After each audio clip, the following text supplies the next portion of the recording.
네, 반갑습니다. 오늘은 스위프트 기초 8번째 순서로요. 중첩함수에 대해서 알아보겠습니다. 중첩함수란 앞서 함수장에서 이미 설명했습니다. 하지만 오늘은 이 중첩함수에 대해서 조금 더 깊이 세부적으로 다루어 보도록 하겠습니다. 중첩함수, nested function은요. C 혹은 C++와 매우 다른 점입니다. 스위프트는요. 함수 내부에 새로운 함수를 만들 수도 있습니다. 이것을 중첩 함수라고 하고요. 이 내부에 중첩된 함수는 바깥쪽 함수에 선언된 변수를 사용할 수도 있습니다. 중첩 함수의 호출은요, 함수 내부에서만 가능하므로 이것은 내부적으로 함수를 언닉하는 기능을 가지는 것이죠. 예를 들어 설명드리겠습니다. 여기 보시다시피 그림에서 펑션 A를 외부 함수로 하고 펑션 B를 중첩 함수, 즉 펑션 A의 내부 함수라고 하면요. 펑션 A가 파라메타가 없는 매개 변수 없이 정수를 리턴하는 매우 단순한 함수라고 했을 때 variable A는 10이라는 내부 변수를 선언해 두고요. 이 내부 변수 A를 중첩 함수 펑션 B에서 사용해서 A = A 플러스 10과 같이 A 값을 바꿀 수가 있겠죠. 그리고 이 펑션 B의 바깥에서 외부 함수는 A를 리턴하는 이런 형태의 프로그램을 짤 수 있는데, 즉 펑션 B는 외부 함수 펑션 A의 값 A를 읽어서 혹은 캡처해서 처리할 수 있고요. 이때 내부 함수는 외부 함수가 실행되는 순간에 생성되고요. 또 종료되는 순간에 소멸되는 특징이 있습니다. 자, 그러면 조금 더 깊이 이 소스 코드를 토대로 설명을 드리겠습니다. 설명드렸다시피 펑션 A는 외부 함수라고 할 수 있습니다. 그리고 펑션 B는요, 펑션 A에 포함되어 있죠. 그래서 일반적으로 이 외부에서는 펑션 B를 들여다볼 수 없죠. 그래서 내부적으로 언닉하는 기능이 있는데, 펑션 B는 A라고 하는 외부 변수죠. 그죠? 외부 변수를 참조해서 캡처해서 그 값을 변형시키고, 그죠? 그 값을 리턴하는 기능도 있습니다. 아직 현재까지는요, 펑션 A가 호출되지 않은 상태죠. 그래서 함수 객체가 생성되지 않았다라고 얘기할 수 있는데, 이제 펑션 A를 제가 호출하는 순간 이제 함수 객체에서 생성된 리턴 받은 값은 20이 되는 것을 확인할 수가 있습니다. 여기서 중첩 함수 펑션 B는요, 펑션 A의 내부 변수 A를 읽고 수정할 수 있다는 점을 확실히 알아두시면 되겠습니다.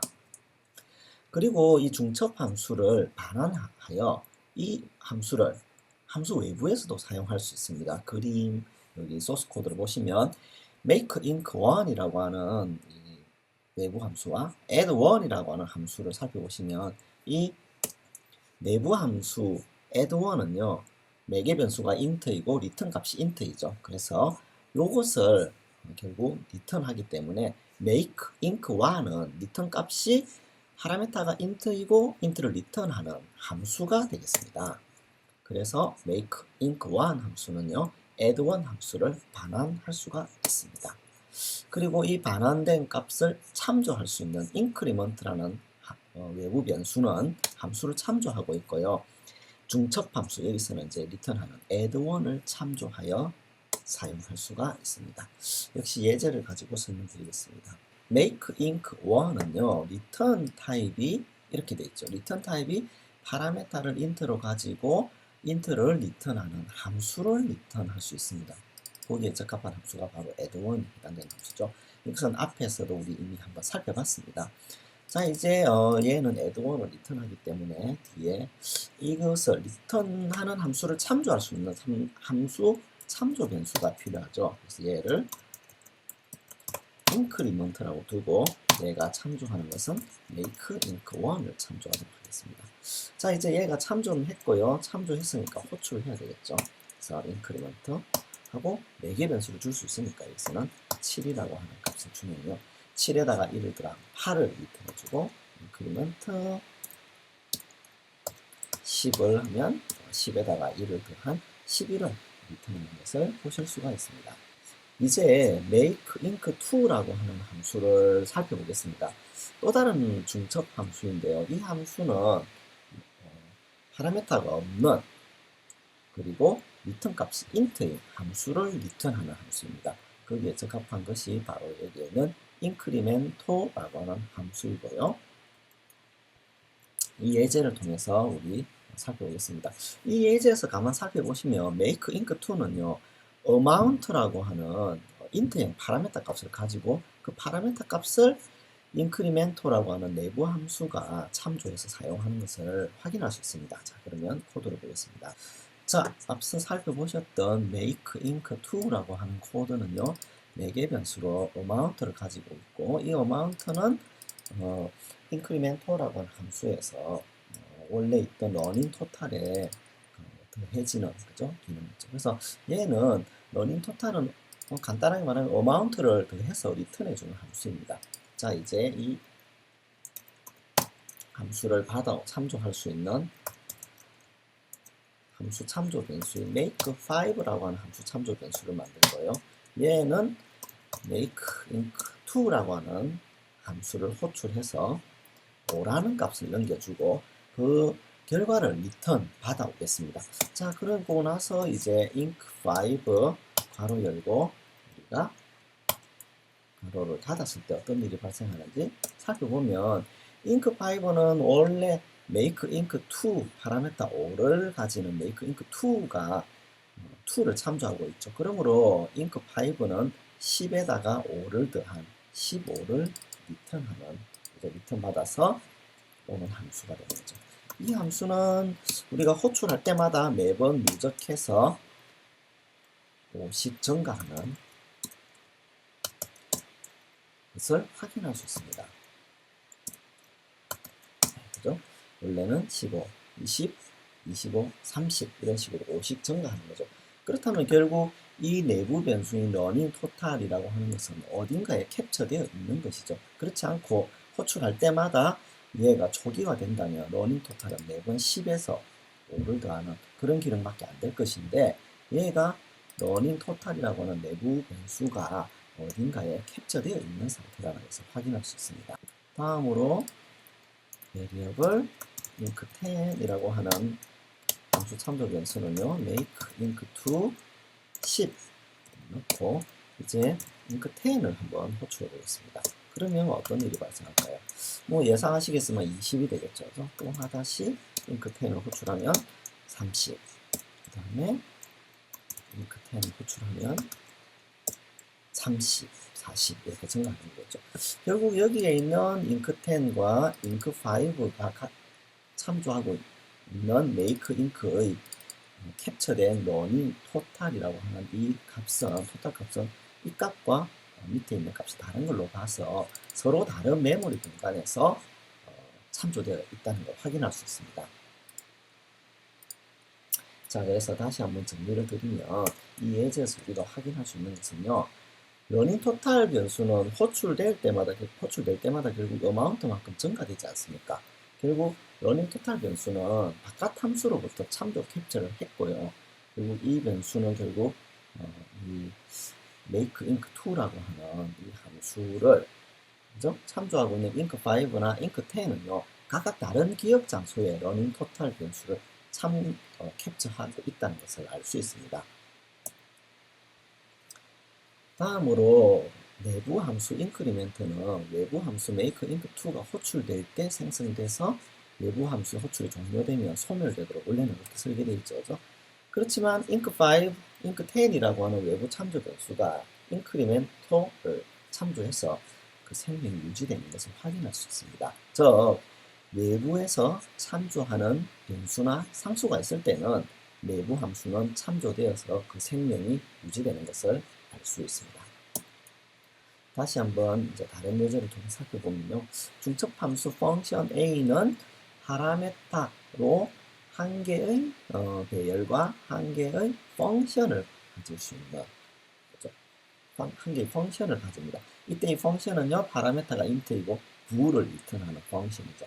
그래서 펑션 C를 한번 보십시오. 펑션 C를 봤더니 얘가 int를 파라메터로 받아서 부호를 리턴하는 함수죠.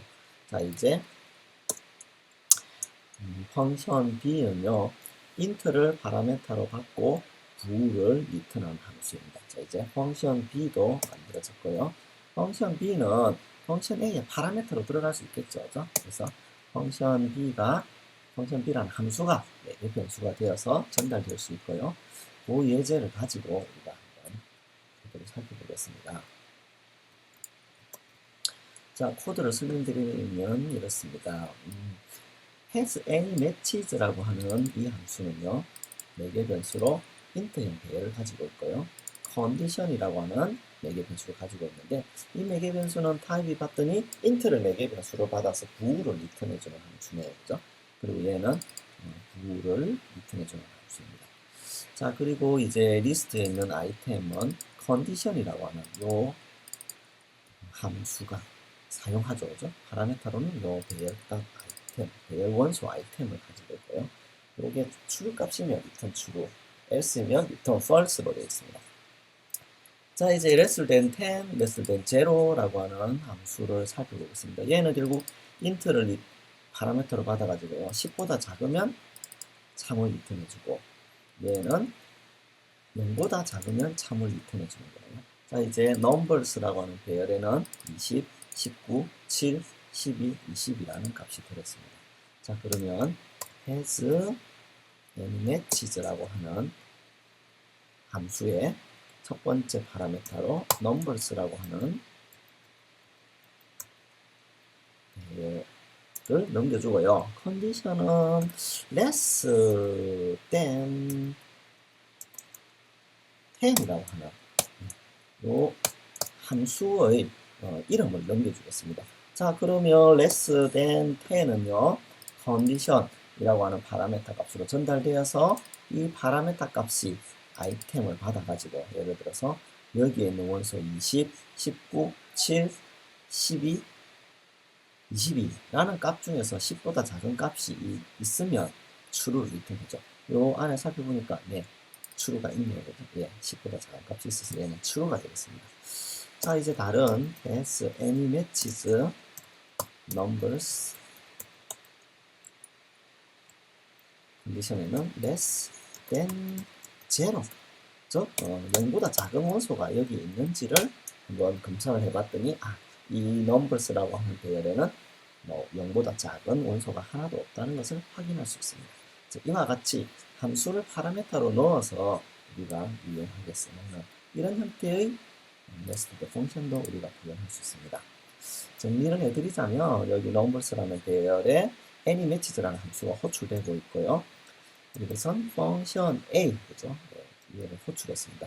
얘는 파라메터로 less than 10, less than 0라고 하는 파라메터 외부 함수를 가지고 있고, 이 외부 함수를 그죠? 중첩 함수의 컨디션으로 넣어가지고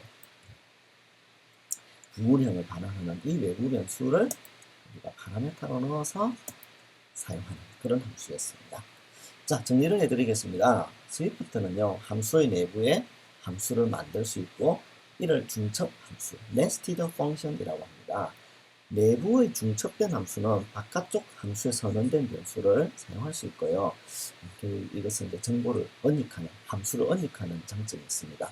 함수는 4개 변수로 사용될 수도 있고요. 반환 타입으로도 사용될 수 있는 굉장히 강력한 기능이 있습니다. 네, 오늘 강의는 마치겠습니다. 감사합니다.